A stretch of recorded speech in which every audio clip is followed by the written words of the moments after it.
క్రీస్తునందు నా సాటి దేవుని కుటుంబ ప్రజలైన మీ అందరికీ ప్రభు పేరట సమాధానం దైవ దీవెనలు కలుగునుగాక. దేవుడు మీ అందరికీ తోడై ఉండునుగాక. ఆమేన్. నేరుగా వాక్యంలోనికి వెళ్దాం. ప్రకటన గ్రంథం 2వ అధ్యాయం 24వ వచనం చదువుకుందాం. అయితే తుయతైరాలో కడమవారైన మీతో అనగా ఈ బోధను అంగీకరింపక సాతాను యొక్క గూఢమైన సంగతులను ఎరుగమని చెప్పుకుని వారందరితో నేను చెప్పుచున్నదేమనగా మీపైని మరి ఏ భారమును పెట్టను. నేను వచ్చి వరకు మీకు కలిగి ఉన్న దానిని గట్టిగా పట్టుకొనుడి. నేను నా తండ్రి వలన అధికారము పొందినట్టు జయించుచు అంతం వరకు నా క్రియలు జాగ్రత్తగా చేయువానికి జనుల మీద అధికారం ఇచ్చెదను. అతడు ఇనుప దండముతో వారిని ఏలును. వారు కుమ్మరవాణి పాత్రల వలె పగుల కొట్టబడుదురు. మరియు అతనికి వేకువ చుక్కను ఇచ్చేదను. సంఘములతో ఆత్మ చెప్పుచున్న మాట చెవిగలవాడు వినుగాక. దేవునికి స్తోత్రం. 24వ వచనంలో ఏమనుంది? అయితే తుయతైరలో కడమవారైన మీతో అనగా ఈ బోధను అంగీకరింపక సాతాను యొక్క గూఢమైన సంగతులను ఎరుగమని చెప్పుకొని వారందరితో నేను చెప్పుచున్నదేమనగా అంటున్నాడు. ఏం ఎరగని వారంట వీరు? సాతాను యొక్క గూఢమైన సంగతులను ఎరుగని వారు. ఆ పైన ఏమన్నాడు? ఈ బోధను అంగీకరించి 24వ వచనం పైన మీరు చూస్తే దాని పిల్లలను నిశ్చయముగా చంపెదను. అందువలన అంతరింద్రియములను హృదయములను పరీక్షించువాడను నేనే అని సంఘములనియు తెలుసుకొనును. మరియు మీలో ప్రతివానికి వాని వాని క్రియల చొప్పున ప్రతిఫలము ఇచ్చెదను. అయితే తుయతైరలో కడమవారైన మీతో అనగా ఈ బోధన అంగీకరింపక అంట. ఏ బోధన అంగీకరింపక?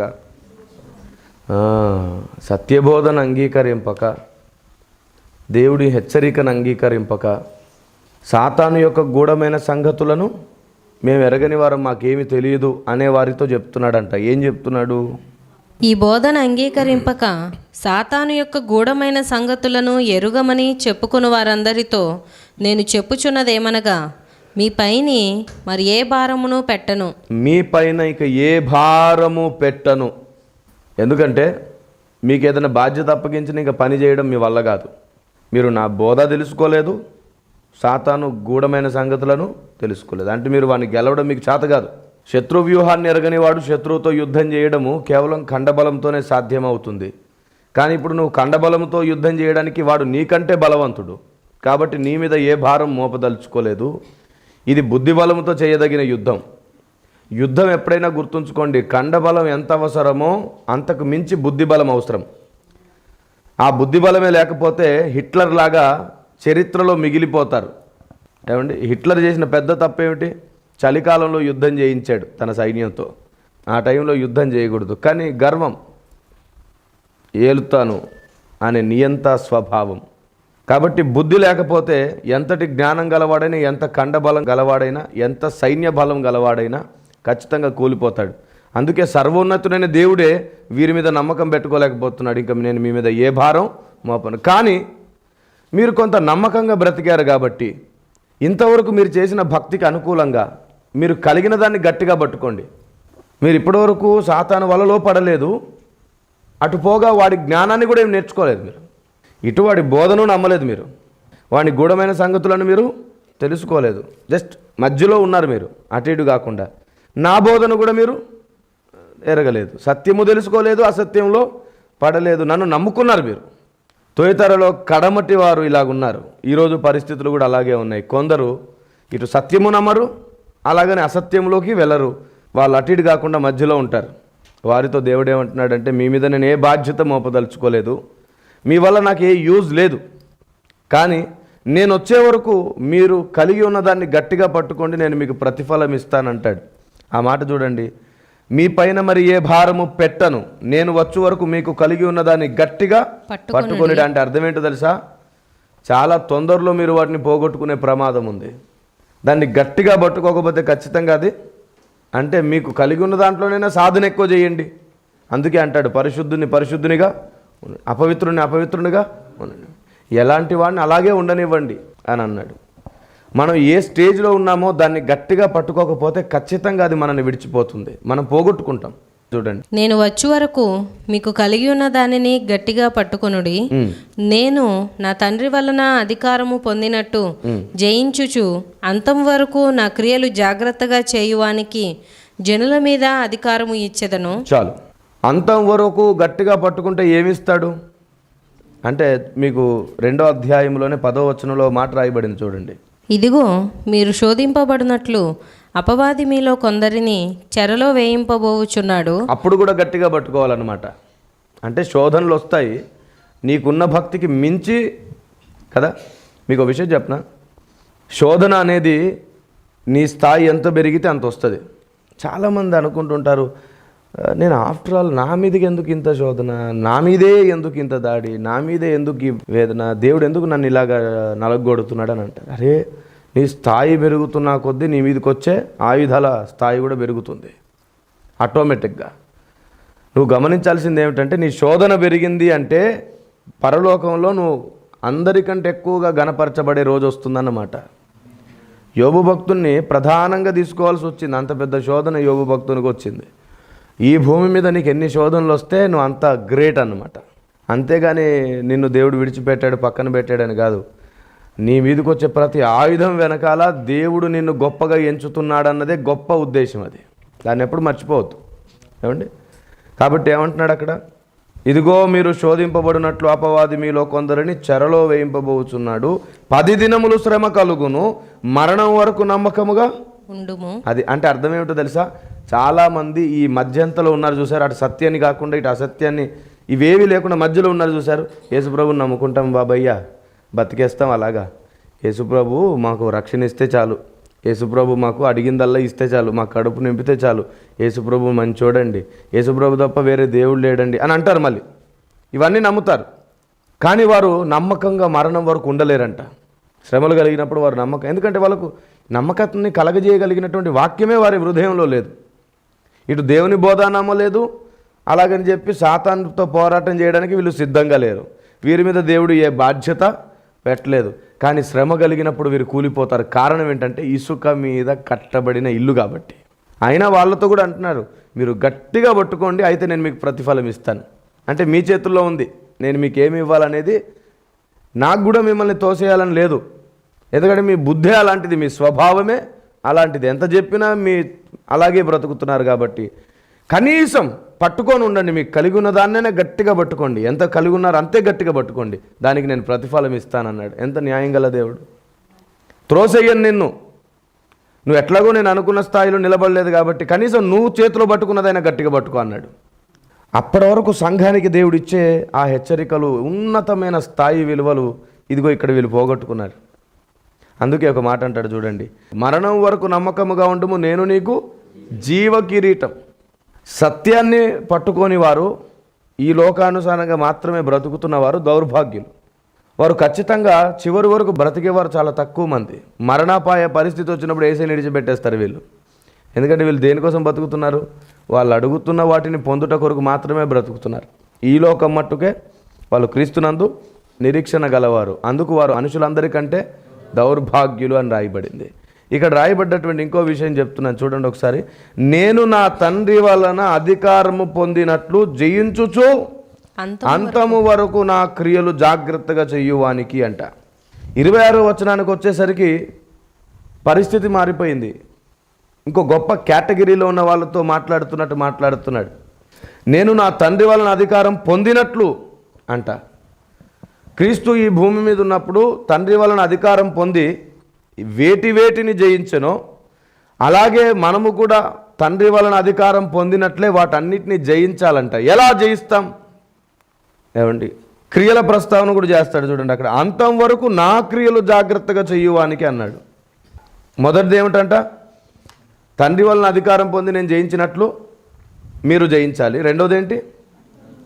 నా క్రియలు, అంతం వరకు నా క్రియలు చెయ్యువానికి. రెండు చేయాలి, జయించాలి, క్రియలు చేయాలి. ఎలా చేస్తాం?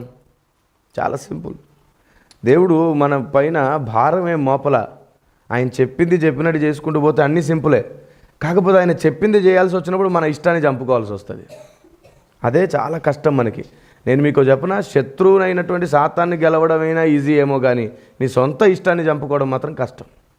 చంపేసుకున్నానండి, చంపేస్తే బతకద్దు, మళ్ళీ బతుకుతుందంటే చావులేదు అది, అంతే కదా. చంపేశాను, నా ఇష్టాన్ని చంపుకున్నానన్న మాట నిజమైతే అది బతకదు, మళ్ళీ అది బతుకుతుందంటే చావులేదు. జస్ట్ ఏదో కాళ్ళు చేతులు కట్టి పక్కన పెట్టావు, టైం వచ్చినప్పుడల్లా ఓపెన్ చేస్తున్నావు దాన్ని, అది జరుగుతుంది. సాతాన్ని గెలవడం కూడా ఈజీ అవుతుంది కొన్నిసార్లు, కానీ మనల్ని మనం గెలుచుకోవడమే కష్టం. అందుకే చెప్తున్నాడు, తండ్రి వలన అధికారము పొంది నేను జయించినట్లు మీరు జయించాలి. రెండవది నా క్రియలు మీరు చేయాలి. చాలా సింపుల్. ఎలా చేస్తామంటే ఆయన చెప్పింది చేయాలి, అంతే. మనం యోహాను సువార్త 6వ అధ్యాయము 57వ వచనం, ప్రకటన గ్రంథంలో తండ్రి వలన పొందిన అధికారం ప్రస్తావన చేసినట్లుగా ఇక్కడ కూడా ఇదే మాట రాయబడింది. జీవము గల తండ్రి నన్ను పంపెను గనుక నేను తండ్రి మూలముగా జీవించుచున్నట్టే నన్ను తినువాడును నా మూలముగా జీవించును. ఇదే పరలోకం నుండి దిగివచ్చిన ఆహారము. పితరులు మన్నాను తిని చనిపోయినట్టు కాదు, ఈ ఆహారము తినువాడు ఎల్లప్పుడూ జీవించునని నిశ్చయముగా మీతో చెప్పుచున్నాను. నేను ఎల్లప్పుడూ జీవించునని నిశ్చయముగా మీతో చెప్పుచున్నాను. నేను ఇప్పుడు తండ్రి వలన అధికారము పొంది క్రీస్తు ఈ భూమి మీద జీవించినట్లే మనం కూడా అధికారం పొంది జీవించాలంటే ఏం రాయబడింది ఇక్కడ? ఆయన శరీరము రక్తము తిని త్రాగితే మనం కూడా క్రీస్తు వల్లే జీవిస్తాం ఈ భూమి మీద. క్రీస్తు తండ్రి వల్లే ఎలా జీవించాడో మనం కూడా అలాగే జీవిస్తాం. అది ఖచ్చితంగా జరగబోతుంది. ఇంకొక విషయం మీకు ఇక్కడే కనబడుతుంది, చూడండి ఒకసారి. 54 నుండి చదవండి. నా శరీరము తిని నా రక్తము త్రాగువాడే నిత్య జీవము గలవాడు, అంత్యదినమున నేను వానిని లేపుదును. నా శరీరము నిజమైన ఆహారమును నా రక్తము నిజమైన పానమునై ఉన్నది. ఏమన్నాడు ఇక్కడ? అంత్యదినమున నేను వానిని లేపుదును. ఇక్కడ కూడా ఏమన్నాడు? గట్టిగా పట్టుకొని నేను నీకు జీవ కిరీటం ఇస్తాను. ఇప్పుడు వీడు గట్టిగా పట్టుకోవాలంటే చేయవలసిన పని ఏమిటంటే ప్రభు శరీరం రక్తం తిని త్రాగే విషయంలో జాగ్రత్త వహించాలి సంఘాలు. ఈ తుయతైర సంఘంలో ఉన్నటువంటి యజబేలు బోధ ప్రస్తుతం ప్రభు భోజనం విషయంలో కూడా అటాక్ చేయబడింది. ప్రభు భోజనం ఎంత బలమైనదో ఎంత ఉన్నతమైనదో దాని విలువే పోగొట్టేసింది ఈ బోధ. అసలు ముఖ్యంగా మన యందు ఆయన, ఆయన యందు మనం ఉండాలంటే కూడా ఏం తినాలంట? ఆయన శరీరం రక్తం తిని త్రాగమని చెప్తుంది. చూసారా ఆ వచనం కూడా? 56. నా శరీరము తిని నా రక్తము త్రాగువాడు నా యందును నేను వాని యందును నిలిచియుందుము. జీవము గల తండ్రి నన్ను పంపెను గనుక నేను తండ్రి మూలముగా జీవించుచున్నట్టే నన్ను తినువాడును నా మూలముగా జీవించును. ఇప్పుడు చూడండి, ప్రభు భోజనంలో ఎంత ధన్యత ఉంది. ఆయన యందు మనం ఉంటామంట, మన యందు ఆయన ఉంటాడు. విచిత్రం ఏమిటంటే ఈరోజు ప్రభు భోజనం అందుకు తినరు, ఆశీర్వాదం కోసం తింటారు. నెలకొకసారి తింటారు సంఘాల్లో. కానీ బైబిల్ ప్రకారంగా తను తాను పరీక్షించుకోవాల్సిన ప్రస్తావనే వస్తే అది ప్రతివారము ప్రస్తావిస్తే తప్ప పరీక్షించుకోవడం సాధ్యపడదు. మొదటిది. రెండవది, ఆయన్ని జ్ఞాపకము చేసుకున్నట్టుకు మనం దాన్ని చేయాలి. మూడవది, రొట్టె కాదు శరీరం అనే దాన్ని తినాలి.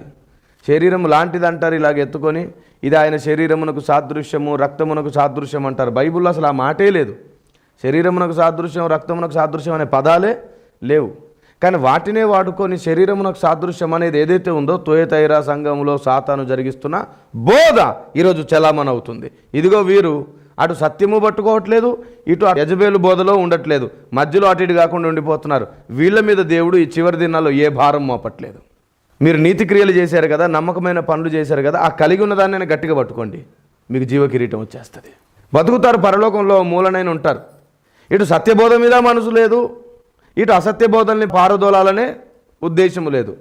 కనీసం మీరు వెంబడిస్తున్న దాన్ని అయినా సరే గట్టిగా పట్టుకోండి. ఆ నీతి క్రియల్లో ఉండండి, ఆ పరిశుద్ధ క్రియల్లో ఉండండి, ఆ యథార్థతలో అలా ఉండిపోండి. దేవుడు ఖచ్చితంగా మీకు జీవ కిరీటం ఇస్తానని మాట ఇస్తున్నాడు. కానీ విచిత్రం ఏమిటంటే ఉండలేరు. ఇసుక మీద ఇల్లు ఉండదు, సాధ్యం కాదు, అది ఎప్పటికీ సాధ్యం కాదు. మీకు ఇంకో విషయం కూడా చూపించాలి. వీళ్ళు గుడ్డివారు, వీళ్ళు గుడ్డివారు. చూడండి ఒకసారి మీరు అందరూ యోహాను సువార్తలోనే 9వ అధ్యాయం 40-41. ఈ తర్వాత ఇంకొంత ఉత్తమమైన సంగతి మాట్లాడుకోబోతున్నాం, శ్రద్ధ వహించండి. ఆయన యొద్దనున్న పరిసయ్యులలో కొందరు ఈ మాట విని, మేమును గ్రుడ్డివారమా అని అడిగిరి. అందుకు యేసు, మీరు గ్రుడ్డివారైతే మీకు పాపము లేకపోవును గాని చూచుచున్నామని మీరిప్పుడు చెప్పుకొనుచున్నారు గనుక మీ పాపము నిలిచి ఉన్నదని చెప్పాను. రైట్. ఇప్పుడు అసత్యమేదో సత్యమేదో తెలుస్తుంది, వింటున్నారు, గ్రహిస్తున్నారు, అయినా మార్చుకోలేకపోతున్నారు. వీళ్ళు చూస్తున్నటువంటి గుడ్డి వాళ్ళే కదా, చూడగలిగిన గుడ్డి వాళ్ళు. మీరు నిజంగా గుడ్డి వాళ్ళు అయితే అసలు మీకు పాపమే ఉండకపోయేది. కానీ మీరు చూస్తున్నారు, వింటున్నారు, తెలుసుకుంటున్నారు, కావాలనే చేస్తున్నారు. కాబట్టి మీ మీద పాపము నిలుచున్నది. అందుకే ఎవని క్రియకు తగిన ప్రతిఫలం వానికి, ఆ మాట అన్నాడు కదా 25వ వచనంలో, నేను వచ్చే వరకు మీకు కలిగి ఉన్న దాన్ని గట్టిగా పట్టుకొనండి. దేవునికి స్తోత్రం కలుగును గాక. 26వ వచనంలో రాయబడ్డటువంటి ఈ మాట ప్రకారం అంతం వరకు నా క్రియలు జాగ్రత్తగా చేయువానికి అని అన్నాడు. చాలా స్పష్టంగా మత్తయి సువార్తలు కూడా రాయబడింది, అంతవరకు సహించువాడే రక్షింపబడను. అంటే చాలామంది అంతం వరకు సహించరు. ఏసావు భక్తి వచ్చేస్తుంది చాలామందికి. ఒక పూట కూటి కోసం జ్యేష్ఠత్వాన్ని నమ్ముకున్నాడు కదా, అలాంటి ఏసావు భక్తి వచ్చేస్తుంది. అనేకులకు ఏసావు భక్తి రాబోతుంది. ఏసావు ఆత్మ సంఘాల్లో చలామణి కాబోతుంది. చివరి నిమిషంలో తమకు నచ్చిన దాని విషయంలో దేవుని సంకల్పాన్ని పక్కన పెట్టేసే దురాత్మ సంచారం చేయబోతుంది.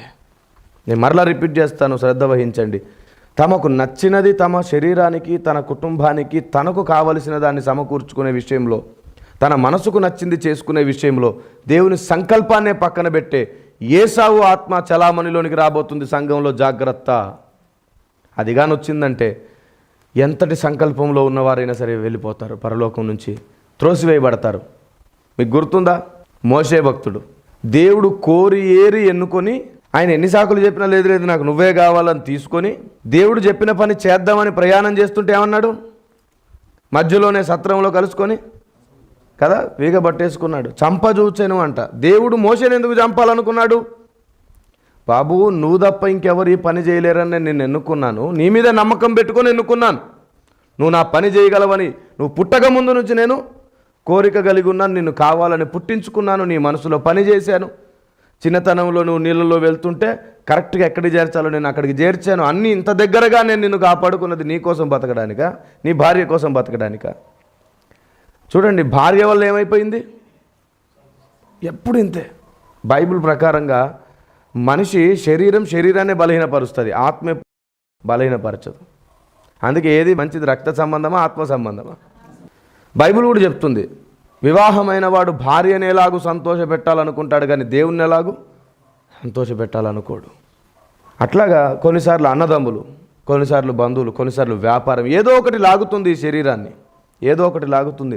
దేవుని సంకల్పానికి మనల్ని దూరం చేసేస్తుంది, దేవుని చిత్తానికి మనల్ని వేరు చేస్తుంది. అప్పుడు మనం కలిగిన దాన్ని గట్టిగా పట్టుకోలేం. మనం చాలా బలహీనులం, చాలా చాలా చాలా బలహీనులం. ఎంత బలహీనులమో ఇది చదివిన తర్వాత మీకు అర్థమవుతుంది, ఎంత బలహీనులమో. ఆ నిమిషం వచ్చేసరికి దేవుని సంతోషపెట్టడం అనే మాటే మర్చిపోతాం. మోషే భక్తుని జీవితంలో జరిగింది ఏమిటి? దేవుని నియమం ఆచరించకుండా వెళ్ళిపోతున్నాడు, పద్ధతిని పాటించకుండా వెళ్ళిపోతున్నాడు. నేను ఈరోజు ఒక్క మాట చెప్తాను, దేవుని నియమానికి అడ్డొస్తే భార్యను కూడా పక్కన పెట్టడం కఠిన కర్తవ్యం. ఎవరు పెట్టారు అలాగ బైబిల్లో? ఎజ్రా కాలంలో జరిగింది. దేవుని సంకల్పానికి, దేవుని సత్యానికి, దేవుని పనికి అడ్డుపడితే లెక్క చేయడానికి లేదు. నేను చేసి మీకు చెప్తున్నా. కానీ భార్యలు కూడా అదే స్థాయిలో అర్థం కావాలి. సిద్ధమరే యుద్ధానికి వెళ్తున్నావు, నువ్వు నన్ను చూసి ఆగొద్దు, వెళ్ళు, నువ్వు గెలిచి రావాలి, నేను ఇక్కడుంటా, నా దేవుడు నాకు తోడుంటాడు అనే మైండ్ సెట్ రావాలి అందరికీ. ఎందుకు చెప్తున్నానంటే ఒక మనిషి ఇంకొక మనిషిని సంతోష పెట్టడంలో దేవుని గాయపరుస్తారు.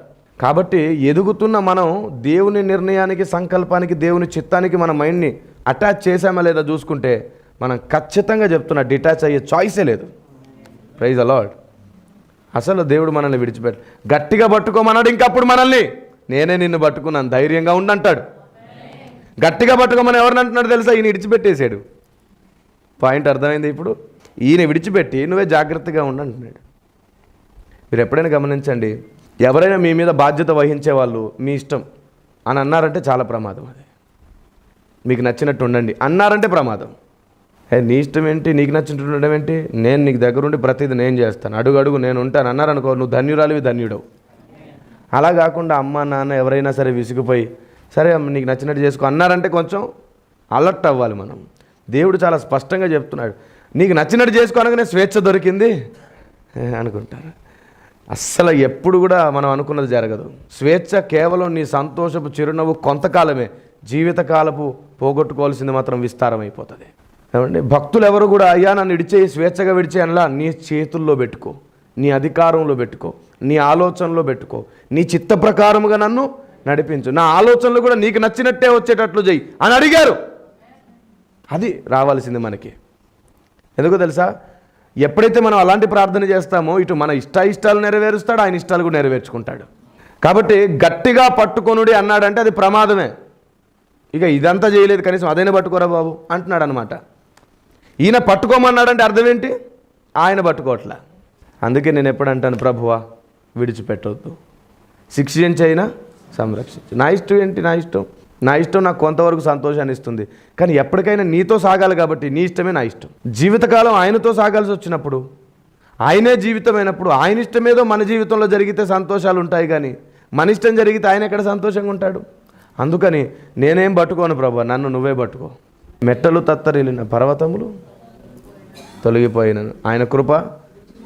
మరి ఆయన విడిచేసి నువ్వే పట్టుకో అంటే ఏ పర్వతాన్ని పట్టుకుంటావు, అది తొలగిపోతాయంట కదా. ఏ మెట్టలైనా ఏ పర్వతాలైనా తత్తరిల్లితే తొలగిపోతాయి, దేన్ని పట్టుకుంటావు? కాబట్టి గట్టిగా పట్టుకోను అన్నాడు అంటే అది కొంచెం ప్రమాదమే. మన మీదే బాధ్యత ఇచ్చేసాడు.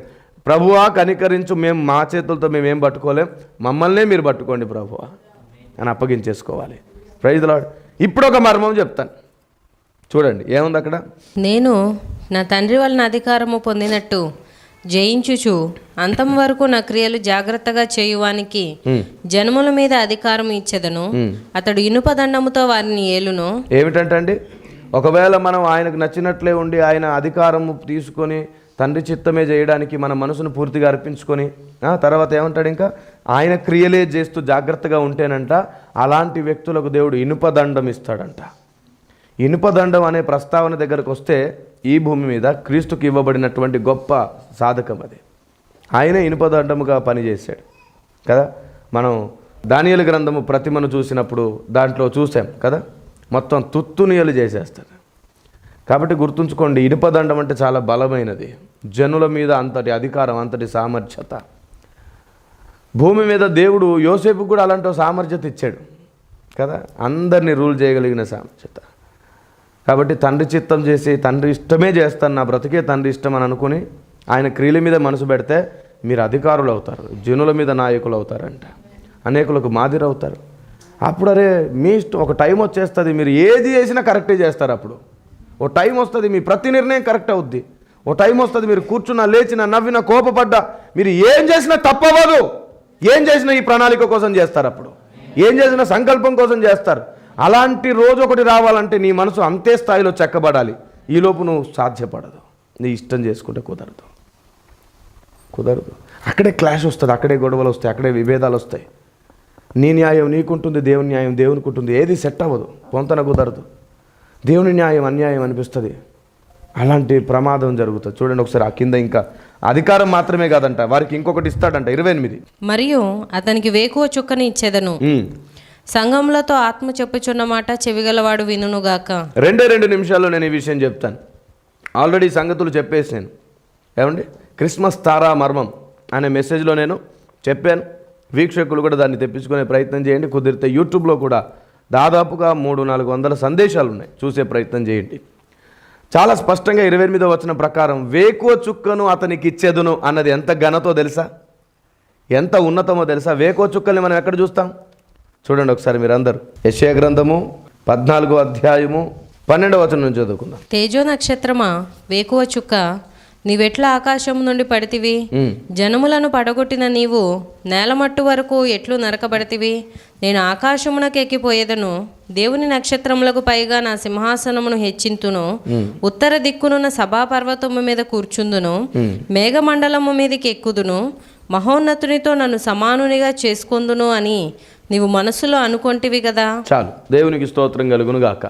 రైట్, ఇప్పుడు వేకో చుక్క అనే ప్రస్తావన వచ్చింది అంటే ఎవరన్నమాట, దేవదూత.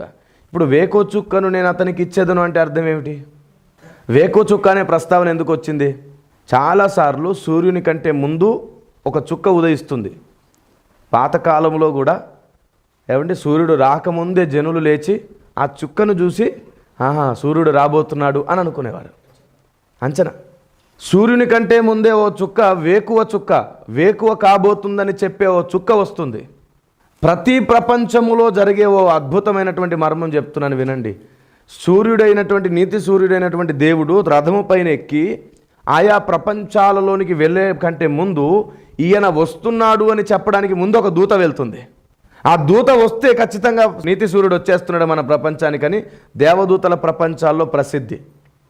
అలాగూ మహారాజు కంటే ముందే వచ్చే ఓ తార వేకువ చుక్క, సూర్యుడు రాబోతున్నాడని చెప్పే చుక్క. ఇలాంటి ఒక వేకువ చుక్క తత్వం క్రీస్తుకు కూడా ఇవ్వబడింది. నేను వేకువ చుక్కనే అన్నాడు. తండ్రికి ముందుగా వెళ్ళాడు, తండ్రి చిత్తం చేసేవాడయ్యాడు. అలాగ నీవు కూడా వేకువ చుక్క అవుతావు, నీకు వేకువ చుక్క ఇవ్వబడుతుంది. Praise the lord. అంటే అర్థం ఏంటో తెలుసా? నీవు అనేక ప్రపంచాలలోనికి వెళ్ళకముందు నీకంటే ముందు ఆ చుక్క వెళ్ళి చెప్పిద్ది, ఇదిగో పలాని వ్యక్తి వస్తున్నాడని. ఒకనాడు సూర్యుడు వచ్చినప్పుడు, ఒకనాడు మహారాజు వచ్చినప్పుడు ఆయనకు ముందు చుక్క వెళ్ళింది చూసావు. అలాగే నీ స్థాయి అక్కడ ఎలా ఉండబోతుందో తెలుసా? దేవుడు ఇవ్వబోయేది నీకు ముందు కూడా ఓ చుక్క వెలువబోతుంది, ఉదయించబోతుంది. అక్కడ అంతటి స్థాయి ఎంతమందికి దొరుకుతుంది? తండ్రి చిత్తము చేసి, తండ్రి శక్తిని పొంది జయించి, తర్వాత ఆయన క్రియలు చేయువానికి మాత్రమే ఆ వేకువ చుక్క ఇవ్వబడుతుంది. ఎంతమంది ఉన్నారు ఈ భూమి మీద? ఎంతమంది ఉన్నారు? చాలా తక్కువ మంది. ఎందుకో తెలుసా? వారికి వేకువ చుక్క ఇవ్వబడుతుందంటే వారి కోసం ఒక ప్రపంచమే ఎదురు చూస్తుంది. Praise the lord.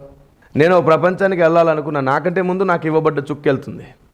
ఆ వేకువ చుక్క వెళ్ళి ఇదిగో కిరణ్ పాల్ వస్తున్నాడు అనగానే ఆ ప్రపంచం అంతా అలర్ట్ అయిపోతుంది. వెళ్తాను, వాళ్ళందరికీ అన్నీ చెప్తాను, మళ్ళీ అక్కడి నుంచి వెళ్ళిపోతాను. నేను ఎటు వెళ్తాడు? నా ముందు వేకువ చుక్క. అంత గొప్ప ఘనత సంఘానికి దేవుడు ఇవ్వాలనుకుంటున్నాడు. Praise the lord. అలాంటి ఘనతను పోగొట్టుకొని ఓ 30-40 సంవత్సరాల లోపు బతుకు గురించి ఆలోచించుకొని దేవుని బాధ పెట్టి, మీరు బాధ పెట్టి, ఎటూ కాని వాళ్ళ ఈ నిత్యత్వం అంతా అలా ఏడుస్తూ ఉండడం కంటే కొంత గాయపడైనా సరే సాధించాల్సింది సాధిస్తే నిత్య సంతోషం ఉంటుంది. అలాంటి ఉన్నత బ్రతుకు మీరు బ్రతుకుదురుగాక. మీ ఆలోచన విధానంలో గొప్ప పెనుమార్పులు కలుగునుగాక. మీరు మీరుగానే తీర్పులు తీర్చుకొనక దేవుడే మీకు న్యాయమైన తీర్పు తీర్చే రోజులు వచ్చునుగాక. మీ ఆలోచన విధానం దేవుని చిత్తానికి అటాచ్డ్ అయి దేవుని ఎప్పుడు మిమ్మల్ని పట్టుకొని ఉండునుగాక. ప్రార్థన చేసుకుందాం.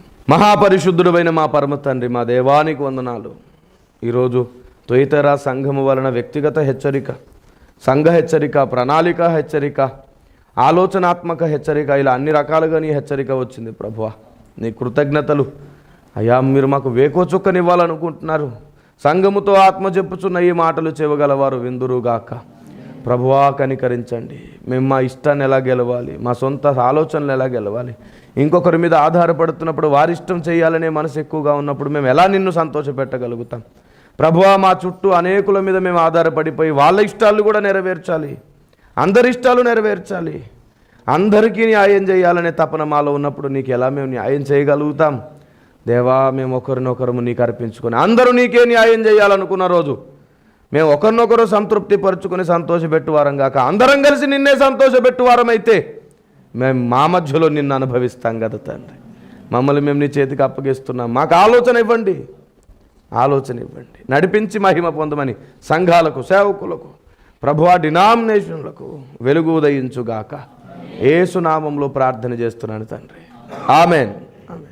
God bless you. దేవుడు మీకు తోడై ఉండును గాక. సర్వ సత్యమేవ జయతే. ఆమెన్. God bless you.